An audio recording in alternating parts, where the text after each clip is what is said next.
É importante ressaltar que é pontual o que o Senhor Deus está dizendo através do seu profeta. E provai-me nisto. É quando a gente olha para Mateus capítulo 6, nós vemos o Senhor Jesus dizendo: e todas estas coisas vos serão acrescentadas. E eles deturpam as escrituras dizendo: e as demais coisas. Em nenhum lugar, em nenhuma versão está escrito e as demais coisas seriam acrescentadas. Mas todas estas coisas, porque o Senhor está pontuando, né? Comida, bebida e vestimenta. Ou seja, o necessário para que possamos viver. Até porque a igreja foi chamada para uma nação sacerdotal, para ser uma nação sacerdotal, e não para que os seus membros individualmente fossem ricos, embora dentro dos dons classificados ali, na sua grande parte em Romanos 12 e 1 Coríntios 12, e até também Eclesiastes capítulo 5, mostra que prosperar é dom de Deus, mas para um fim proveitoso. E isso para o crescimento do corpo de Cristo, do corpo orgânico de Cristo, que é a igreja, né? Até mesmo nessa ajuda e cooperação de contribuição. Então, quando o Senhor diz assim, em Malaquias capítulo 3, verso 10, que depois a gente vai falar mais também sobre a casa do tesouro, com maldição sois amaldiçoados, né? Por vossa causa repreenderei o devorador. Com quem o Senhor estava falando? E o que é a casa do tesouro? E muitas coisas interessantes aqui com relação aos dízimos, né? Então, e provai-me nisto. Quando a gente vai para Deuteronômio capítulo 14, nós vemos um dízimo de tempos em tempos. São vários dízimos na realidade, mas o dízimo ele está sempre ligado a alimento. Só em Deuteronômio 14 ele é transformado ali em dinheiro, porque se o produto que eles iriam levar até onde o Senhor indicasse que seria o local, até então com o tabernáculo, eles deveriam vender o produto, vender o produto, né? E quando chegasse no local, eles novamente comprariam aquele produto e ali eles comeriam então. Então, o Senhor Deus está dizendo assim: provai-me nisto, e vocês vão ver que eu vou abençoar a obra da mão de vocês. Quando a gente olha em Malaquias capítulo 1, verso 6, o Senhor Deus está falando com os sacerdotes. Capítulo 2, versos 1 e 2, o Senhor Deus está falando com os sacerdotes, porque o livro e a mensagem foi direcionada aos sacerdotes, e Deus estava amaldiçoando a obra das mãos deles. Em Deuteronômio capítulo 14, verso 29, o Senhor Deus havia prometido abençoar a obra das mãos dos sacerdotes. Agora, provai-me nisto, e eu vos abrirei as janelas dos céus. Por que o Senhor Deus estava falando dessa forma com os sacerdotes? Vocês devem me provar na promessa que eu fiz lá em Deuteronômio 14, 29, que foi onde Deus prometeu abençoar a obra das mãos dos sacerdotes levitas, né? O problema está no capítulo 3, no verso 5, porque eles gostam de ler a partir do verso 8 até o 10, né?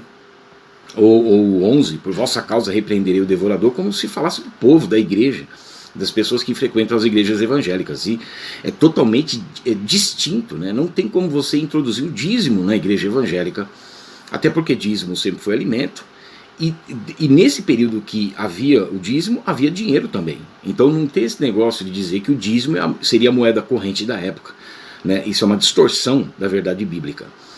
Então, o sacerdote aqui, no capítulo 3, no verso 5, está dizendo o seguinte: chegar-me-ei a vós outros para juízo, serei testemunha veloz contra os feiticeiros, contra os adúlteros, e contra os que juram falsamente, e contra os que defraudam o salário do jornaleiro, e oprimem a viúva e o órfão, e torcem o direito do estrangeiro, e não me temem, diz o Senhor dos Exércitos.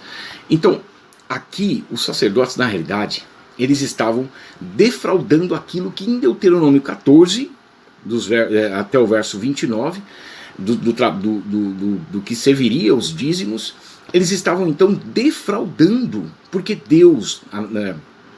Eu fiz algumas anotações aqui. Salmo 68, 5 diz que ele é pai dos órfãos e necessitados e juiz das viúvas. Provérbios 17, 5, Provérbios 19, 17, 21, 13 e Tiago 1, 27 mostra que nós devemos nos guardar incontaminados do mundo e assistir os órfãos e as viúvas nas suas necessidades.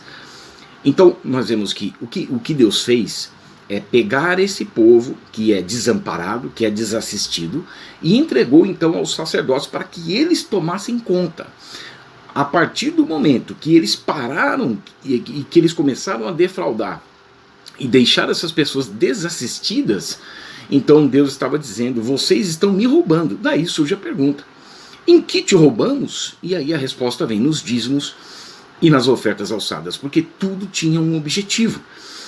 Quando Saulo, até então, né, Saulo persegue a igreja em Atos 9, Jesus aparece a Saulo nos céus e diz assim: Saulo, Saulo, por que me persegues? Porque mexeu com a igreja, mexeu com Cristo. Quando nós vemos o grande julgamento ali em Mateus capítulo 25, que não é no mesmo período, né, ali está falando só em perspectiva, né, assim como Daniel capítulo 12, verso 2, mas aqueles que não assistiram os necessitados, Jesus disse assim: quando vocês deixaram de fazer a um destes, a mim deixaram de fazer. Então, o que Deus está dizendo aqui é: provai-me nisto, diz o Senhor dos Exércitos. Porque eles estavam defraudando os sacerdotes levitas o direito dos órfãos, das viúvas e dos necessitados. Então eles iriam provar o Senhor, e o Senhor iria abrir as janelas do céu e derramar bênçãos sem medidas. Até porque essa questão do devorador, a questão de serem amaldiçoadas as obras das mãos deles, né, capítulo 2, versos 1 e 2 de Malaquias, você pode ir para Deuteronômio 14, 29, que vai estar falando exatamente isso. Então, quando o Senhor Deus diz: provai-me nisso, não está dizendo para você, dentro da igreja evangélica, pegar um envelope, colocar dinheiro, perdão, irmãos, e provar ao Deus do céu. Isso é um pecado gravíssimo. Amém? Deus abençoe a vida de vocês.